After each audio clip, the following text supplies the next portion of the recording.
തനിക്കെതിരെ അല്ലെങ്കിൽ തങ്ങൾക്കെതിരെ നിൽക്കുന്നവരെ നരകം കാണിക്കും. അവരുടെ ആ നരക വേദന കണ്ട് മറ്റുള്ളവർ ഭയക്കണം എന്നുള്ള അവരുടെ ആ ഒരു ഫിലോസഫി ഇപ്പോഴും നിലനിൽക്കുന്നു എന്നാണ് കഴിഞ്ഞ ദിവസങ്ങളിൽ പുറത്തുവന്ന വാർത്തകളിൽ നിന്ന് വ്യക്തമാകുന്നത്. പ്രക്ഷോഭങ്ങളിൽ പങ്കെടുത്തവർക്കെതിരെയുള്ള അതിക്രൂരമായ പ്രതികാര നടപടികൾ വിട്ടുവീഴ്ചയില്ലാതെ തുടരുമെന്ന പ്രഖ്യാപനവുമായി ഇറാന്റെ ഇസ്ലാമിക് ഭരണകൂടം. ജനുവരിയിൽ നടന്ന സർക്കാർ വിരുദ്ധ ജനകീയ പ്രക്ഷോഭങ്ങളിൽ പങ്കെടുത്ത 2 യുവാക്കളെ കൂടി ഇറാൻ ഭരണകൂടം ജനമധ്യത്തിൽ പരസ്യമായി തൂക്കിലേറ്റി. അബ്ദുൽ ഫസൽ സെപാഹി, അമീർ ഹുസൈൻ സഫാരി എന്നീ യുവാക്കളുടെ വധശിക്ഷയാണ് ചൊവ്വാഴ്ച പുലർച്ചെ ഇസ്ഫഹാനിലെ പബ്ലിക് സ്ക്വയറിൽ നടപ്പിലാക്കിയത്. നഗരമധ്യത്തിലെ അലിഖാനി സ്ക്വയറിൽ ക്രെയിനുകളും പ്രത്യേക താൽക്കാലിക മരച്ചട്ടക്കൂടുകളും നിർമ്മിച്ചാണ് വധശിക്ഷ നടപ്പിലാക്കിയത്. സംഭവം നടക്കുമ്പോൾ വൻ ജനക്കൂട്ടമാണ് ചതുരത്തിൽ തടിച്ചുകൂടിയത്. വധശിക്ഷ നടപ്പിലാക്കുന്ന സമയത്ത് പ്രദേശത്ത് കനത്ത പ്രതിഷേധം ഉയർന്നതായും ജനങ്ങൾ ഭരണകൂടത്തിനെതിരെ വിശ്വസിക്കാൻ കൊള്ളാത്തവർ എന്ന ഉച്ചത്തിൽ മുദ്രാവാക്യം വിളിച്ചതായും ദൃക്സാക്ഷികൾ വെളിപ്പെടുത്തി. സുരക്ഷാ സേന പ്രതിഷേധക്കാർക്ക് നേരെ ലാത്തിചാർജ് നടത്തുകയും കണ്ണീർ വാതകം പ്രയോഗിക്കുകയും ചെയ്തു.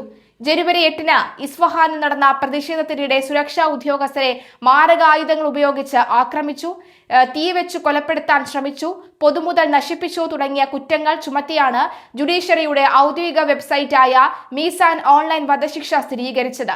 കൂടാതെ ദൈവത്തിനെതിരെ യുദ്ധം പ്രഖ്യാപിക്കൽ, ഭൂമിയിലെ അഴിമതിയും കലാപശ്രമവും എന്നീ കുറ്റങ്ങളും ഇവർക്കുമേൽ ചുമത്തിയിരുന്നു. അലിഖാനി സ്ക്വയർ കേസും കനക്കുന്ന വധശിക്ഷകളും.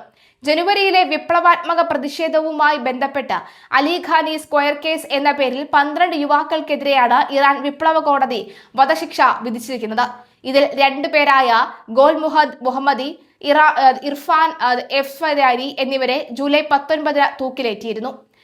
ചൊവ്വാഴ്ച നടപ്പിലാക്കിയ 2 വധശിക്ഷകളോടെ ഈ കേസിൽ കൊല്ലപ്പെട്ടവരുടെ എണ്ണം 4 ഉയർന്നതായി ഇറാൻ ഇന്റർനാഷണൽ റിപ്പോർട്ട് ചെയ്തു. ഇനി 8 യുവാക്കൾ കൂടി മരണശിക്ഷയ്ക്ക് തൊട്ടരികെ തുടരുകയാണ്. സംഭവത്തിന് തൊട്ടു മുൻപ് ഐക്യരാഷ്ട്രസഭയുടെ മനുഷ്യാവകാശ വിദഗ്ധരായ മൈ സാറ്റോയുടെ നേതൃത്വത്തിലുള്ള സംഘം ബാക്കിയുള്ള 10 പ്രതികളുടെയും വധശിക്ഷ അടിയന്തരമായി നിർത്തിവെക്കണമെന്ന് ഇറാനോട് ഔദ്യോഗികമായി അഭ്യർത്ഥിച്ചിരുന്നു. അടച്ചിട്ട മുറിയിൽ പ്രതികൾക്ക് ന്യായമായ വിചാരണയോ അഭിഭാഷക സുരക്ഷയോ നൽകാതെയാണ് കേസ് മുന്നോട്ട് കൊണ്ടുപോയതെന്ന് UN കമ്മീഷൻ ആരോപിച്ചിരുന്നു. അറസ്റ്റിലാവുമ്പോൾ വെറും 18 വയസ്സ് മാത്രം തികഞ്ഞ ഷെർവിൻ ബഗേറിയൻ ജബീലിയ എന്ന കൗമാരക്കാരനും നിലവിൽ മരണശിക്ഷ കാത്തു കഴിയുന്നവരുടെ കൂട്ടത്തിലുണ്ട്. അറസ്റ്റ് ചെയ്ത് ദിവസങ്ങൾക്കകം ഭീഷണിയിലൂടെയും ക്രൂരപീഡനങ്ങളിലൂടെയും എടുത്ത കുറ്റസമ്മത മൊഴികൾ ടെലിവിഷൻ ചാനലിലൂടെ സംപ്രേഷണം ചെയ്ത ശേഷമാണ് കോടതി ശിക്ഷ വിധിച്ചതെന്ന് UN വിദഗ്ധർ ചൂണ്ടിക്കാട്ടി. വിലക്കയറ്റത്തിനെതിരെ തുടങ്ങിയ ജനകീയ പ്രക്ഷോഭം ജനുവരി 8-9 തീയതികളിൽ ഉച്ചസ്ഥായിലെത്തുകയായിരുന്നു. ഭരണകൂടത്തിനെതിരെയുള്ള പോരാട്ടമായി മാറുകയായിരുന്നു അത്. തുടർന്ന് ഇസ്ലാമിക് റിപ്പബ്ലിക് സുരക്ഷാ സേന നടത്തിയ വെടിവെപ്പിലും അടിച്ചമർത്തലുകളിലും 5000-ലധികം ആളുകൾ കൊല്ലപ്പെട്ടതായി അന്താരാഷ്ട്ര മനുഷ്യാവകാശ സംഘടനകൾ വ്യക്തമാക്കുന്നു. എന്നാൽ അമേരിക്കയും ഇസ്രായേലും സ്പോൺസർ ചെയ്ത ഭീകരവാദികളാണ് ആക്രമണത്തിന് പിന്നിലെന്ന് ഇറാൻ ഔദ്യോഗികമായി ആരോപിച്ചു. തുടർന്ന് ഫെബ്രുവരി 28-ന് അമേരിക്കയും ഇസ്രായേലും ഇറാനുമേൽ സംയുക്ത വ്യോമാക്രമണം നടത്തുകയും മേഖല യുദ്ധത്തിലേക്ക് വഴിമാറുകയും ചെയ്തു.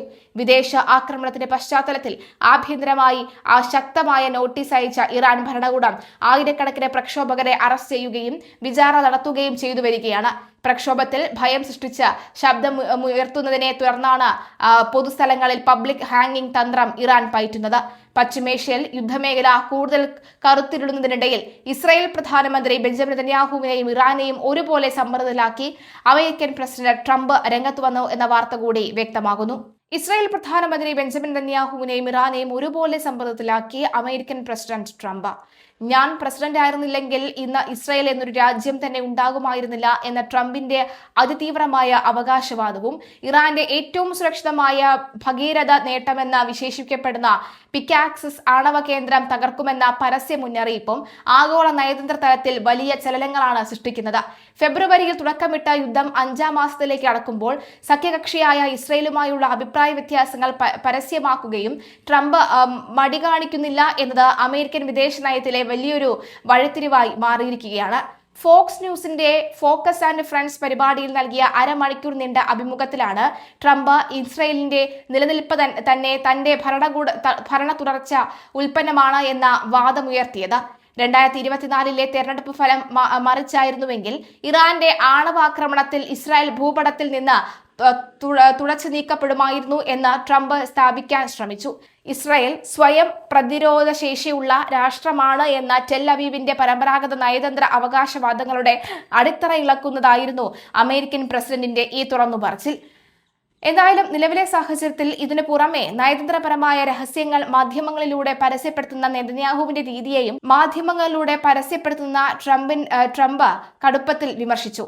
നദാൻസ് ആണവ നിലയത്തിന് സമീപമുള്ള പിക്കാസസ് പർവ്വതനിരയിലെ രഹസ്യ തുരങ്കങ്ങളിൽ ഇറാൻ വീണ്ടും സെൻട്രിഫ്യൂജുകൾ സ്ഥാപിക്കുന്നുണ്ടെന്നും ഇതിന്റെ തെളിവുകൾ ട്രംപിന് കൈമാറുമെന്നും നെതന്യാഹു മാധ്യമങ്ങളോട് പ്രഖ്യാപിച്ചിരുന്നു. ഇതിനോട് ട്രംപ് കടുത്ത ഭാഷയിൽ പ്രതികരിച്ചത് ബിബി, അതായത് നെതന്യാഹു, അത് എന്നോട് നേരിട്ട് പറയണമെന്നായിരുന്നു. ലോകത്തോട് മുഴുവൻ വിളിച്ചു പറഞ്ഞ് എന്നെ ഈ യുദ്ധത്തിൽ കെട്ടിയിടാനാണ് അദ്ദേഹം ശ്രമിച്ചതെന്നാണ് ട്രംപ് പരസ്യമായി കുറ്റപ്പെടുത്തിയത്. ഇസ്രായേലുമായുള്ള അഭിപ്രായ വ്യത്യാസങ്ങൾ ഒരു വശത്ത് നിലനിൽക്കുമ്പോഴും ഇറാനെതിരെയുള്ള സൈനിക ഭീഷണി ട്രംപ് കൂടുതൽ കടുപ്പിച്ചു. കരാറിന് തയ്യാറായില്ലെങ്കിൽ ഇറാന്റെ ഭൂഗർഭ ആണവ കേന്ദ്രമായ പിക്കാസസ് തകർക്കുമെന്നാണ് മുന്നറിയിപ്പ്. ബങ്കർ ബസ്റ്റർ ബോംബുകൾക്ക് പോലും തകർക്കാൻ സാധിക്കാത്ത വിധം പർവ്വതങ്ങൾക്കുള്ളിൽ ആഴത്തിൽ സ്ഥിതി ചെയ്യുന്ന ഈ തുരങ്ക സമുച്ചയം ഇറാന്റെ ആണവ പദ്ധതികളുടെ അവസാന പ്രതിരോധ കോട്ടയായാണ് കരുതപ്പെടുന്നത്. മലയാളി വാർത്താ plus, like, share and subscribe.